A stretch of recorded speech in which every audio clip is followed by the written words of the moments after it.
Hello everyone and welcome back to Animation Pilgrimage, where we watch every single theatrically released animated film in chronological order. And we almost did it. We're almost completely chronological this time. We're back to 1969.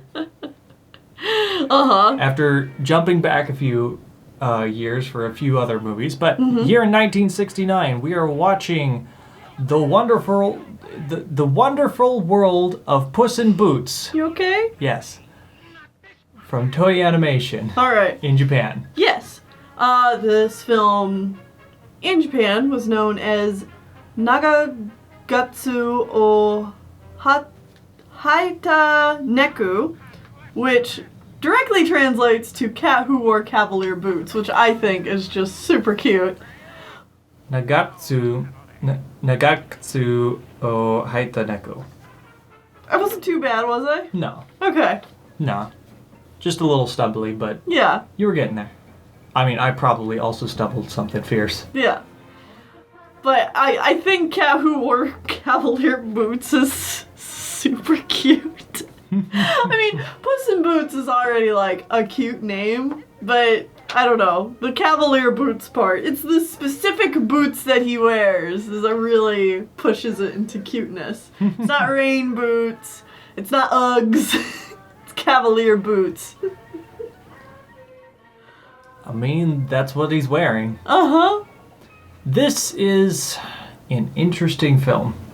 Yeah, I really enjoyed this movie. Honestly, yes. I thought it was super, super cute. It was a lot of fun. Uh-huh. It's not, stellar or anything. Nothing super special about it, but like... It's honestly, just a fun movie. It was just a fun time. There's not really a whole lot to nitpick about it. No. Like, the animation budget's not $10,000. $10 million. It's still, a fairly run-of-the-mill toy animation production cycle. Mm-hmm. There was maybe a bit more on this budget one than put into this some of the others, but like, it's like average budget compared to like some of their other movies that had better budgets, but it's also not the worst budget like the Hans Christian Andersen movie. Yeah. So, it's in the middle. And this movie does a really good job of staying pretty well on track of things. Like, there's not a whole lot... Like, there are a lot of side characters, but the side characters still add to the story. Yeah, everything culminates and goes to one overall plot, and not three different ones, with one being like the actual real plot and the other one being like distractions from that. Yeah, no, it feels fairly cohesive and the plot just keeps going from one point to the next even if it means like we have to go over here with these characters and do something with them for a bit and then come back to the main plot or something like that. Yeah, and this is definitely, I think, a pretty good adaptation of the source material, this fairy tale of Puss in Boots. It adds a few elements to it to help make the story better. So in that way, it's very Disney-esque, where it's like they've just taken the idea of the original fairy tale and expanded upon it. Okay, I'm honestly so unfamiliar with the original source material that I can add nothing to that. The original source material is, there is a boy who is left an inheritance of a cat. Okay. His two older brothers get the land, and the land with the mill on it, and the other brother gets like the animals that were on the farm. Okay, so all the good stuff. Yeah, and then the youngest brother is left with the cat, and he's like, this sucks. But then the cat talks to him and says, if you buy me a pair of boots, I'll do whatever you want. Like, I'll be your loyal servant. And so he buys the cat a pair of boots, and then the cat goes around and starts hunting animals and then taking them to the king, telling the king that they are a gift from his master. Okay. And then the cat starts telling, bigger stories, and essentially a lot of scenes here that happen in the movie. Like, he tells his master to jump into the river, and make up the story about how, oh, he's lost his clothes, but he's a noble something of blah. This random place that doesn't exist. Of this random town. And then the king is tricked into bringing the boy onto the carriage where the princess is, and they fall in love, and he's got fancy new clothes now to go with the act. And then Puss in Boots goes and finds an ogre's castle, tricks the ogre into turning into a mouse, eats the mouse, and then gives the castle to his owner, where then it is said, like, the king is so overwhelmed that the princess and him get married immediately, and the cat never has to hunt again except for his own amusement. Okay. And, like, that's the fairy tale. Okay. So you can see, like, this is pretty close to that, but it's just added and changed a few things. Yeah. For example, Puss in Boots, I don't remember what they actually call him in this movie. It's like... Pero. Pero? Okay. Pero is apparently from the Kingdom of Cats, and he didn't eat one mouse one time because it was like a baby mouse.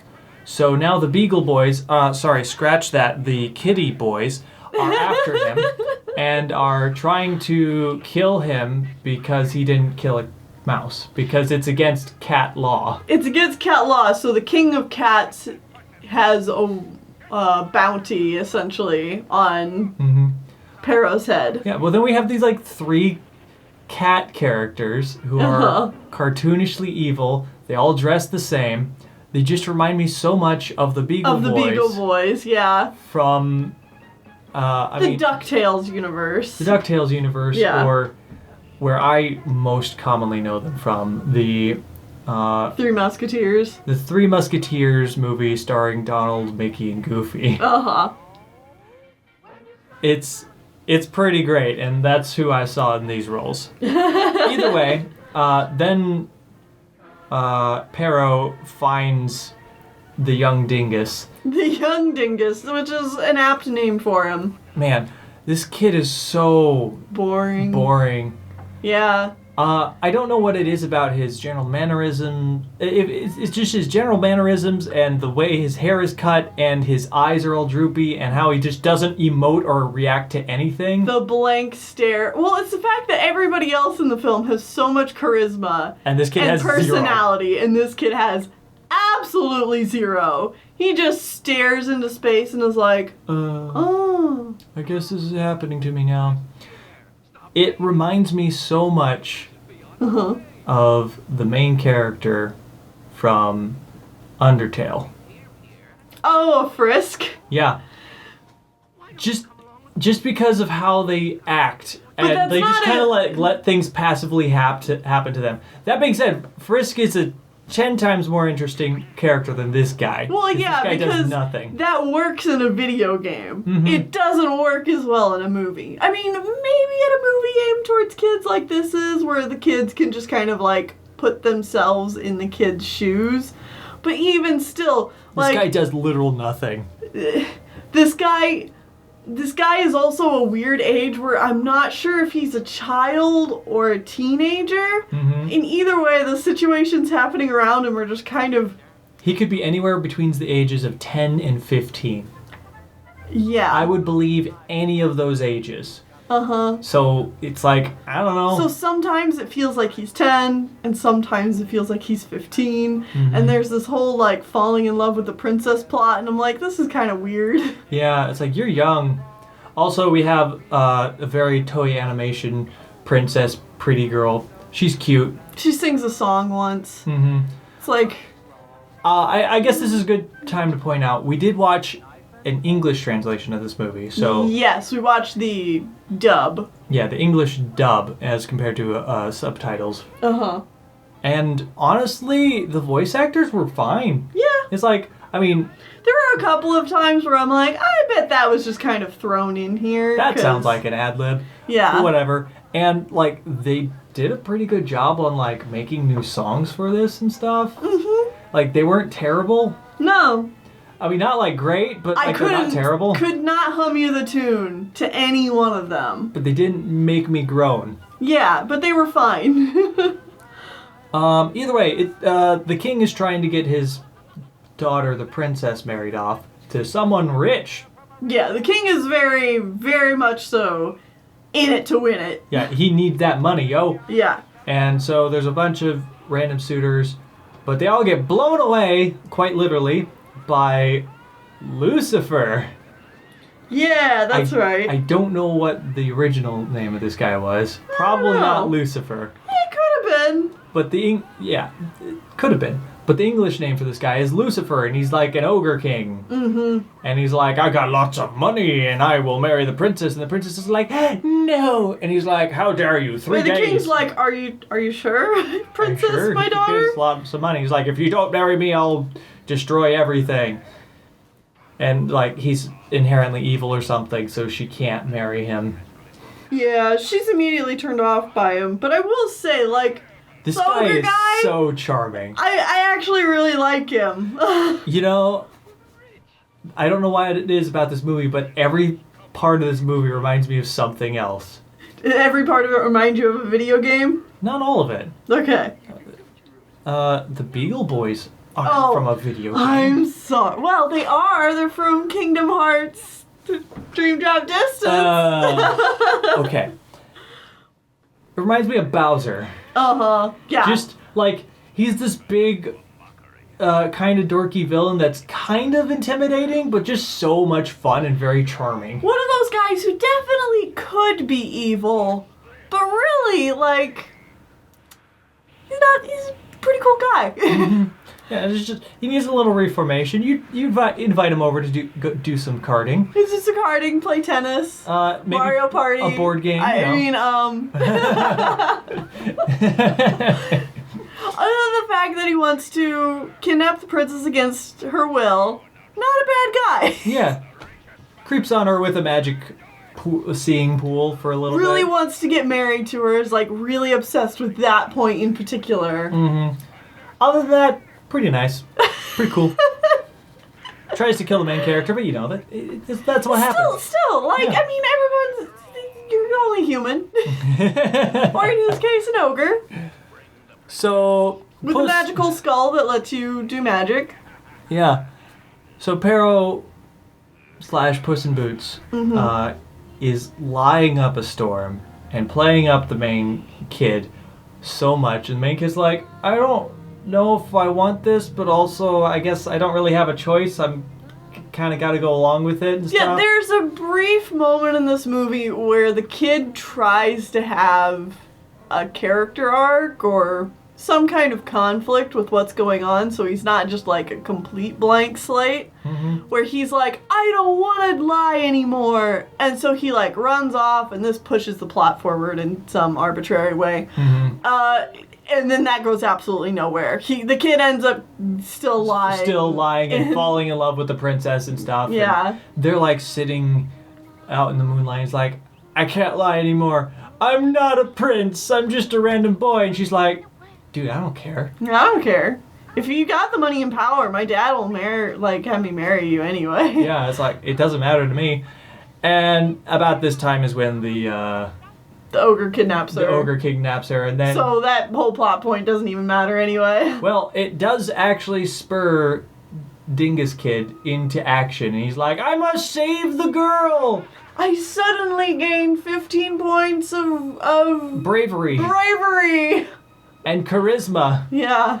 And so they go to his castle, and then for like literally half of this movie, it's just Puss in Boots, Dingus Kid, and I guess there was like a crew of mice. Yeah. That are fairly ineffectual to the overall plot, but they exist and they're like there and do comedic stuff and kind of help here and there. Along with the Beagle Boys. The kitty boys. Still chasing Pero. They're just running around this giant, elaborate, pretty neat looking castle and like slapstick and chase scenes and...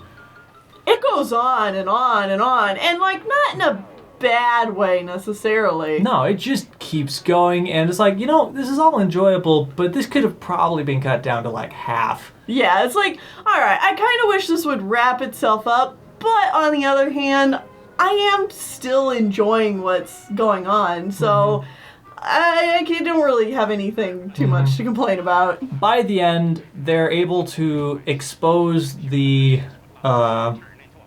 Lucifer's skull pendant to the sunlight, which kills him. Right, because, like I said in the original fairy tale, Pero just eats the ogre when they trick him into turning into a mouse. And they do that. That happens in this movie. But he doesn't get to eat him. No. He gets away. Well, because they've also built in that whole thing about how Pero doesn't kill mice, and... Yeah.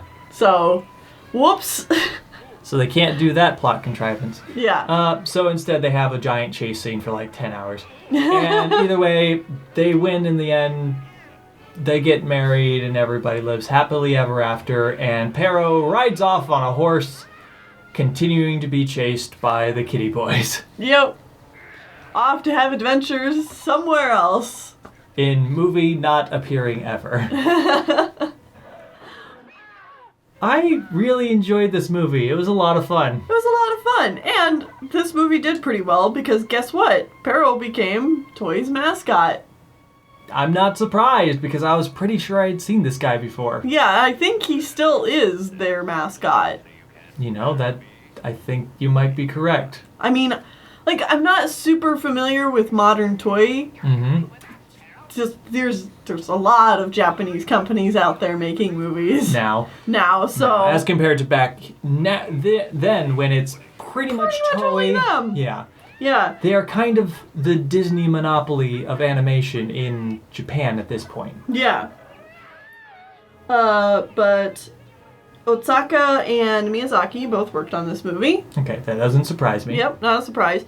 This is the first movie that had a shift in production cycle, time, styling, management. Okay. Where instead of necessarily having lead character animators or supervising character animators, they gave animations to animators based on the scene. Okay. So apparently a lot of the end sequence where it's a lot of the running around and chasing each other and stuff like that, a lot of the better animators, I'm assuming? A lot of those got specifically handed off to both Otsuka and Miyazaki. That doesn't surprise me. It was around the time that we were seeing them all scurrying around this castle that I actually turned to you and I said, this really makes me want to watch The Cat Returns. And that's probably because, a lot of it's the same, like, art direction and, like, animation style and stuff. So, yeah. This movie's popular enough, it was re-released in 98. Oh. And made a decent amount at the box office again. That's neat. Yeah. Cool. And as another little bonus fun trivia fact, Miyazaki did a 12-chapter manga to promote the film before its release.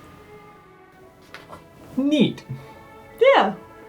I mean, I'd be interested in trying to find it to, like own it?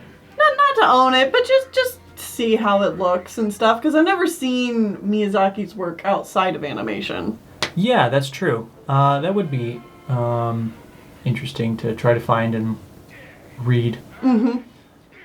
Other than that, I don't know if I have a whole lot more to say to this. Would you recommend this movie? Yes. I would too. Absolutely. If you can find this movie, give it a watch. We did have a little bit of trouble finding this movie to begin with, didn't we? Yes, because it was actually Daniel Ray, once again, coming through, and they were able to find a copy for us. And so thank you, Daniel Ray, for finding this movie and getting it to us. Yeah.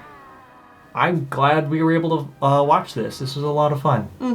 Yeah, and if you're looking for just, like, a fun movie with a cat in it, like, this is a good movie to watch. And that's something I do want to talk about, is, like, the animation done for Pero in particular was a lot more polished than everything else in the movie, and just like a lot more thought put into his character animation, and it's so charming. Like, he has little mannerisms, he has like this little smirk he does, and like these things that he does like with his whiskers. It's super cute. Great attention to detail. I like it. Absolutely. All right, well, I guess with all that being said, join us back here next time as I'm not sure what we're going to watch, because we have one more movie that we might be able to watch from 1969, but we still need to do a little bit of searching to see if we can find the movie. But if that's not what we're doing, then we're going to move immediately into the end of decade review. Oh my god, we're here. We finally did it. We got to the end of the decade. And reminder, that is the second half of the decade. Did we start with 65 or 66? 66. Was it 66? Yes. Yeah, there was more movies in the second half here. Yeah. Okay, so we'll be doing end of decade review of 1966 through 1969. Just those years. Yeah. Because reminder, these decades keep getting larger and larger. Yeah. So join us back here next week for one of those things. See you then.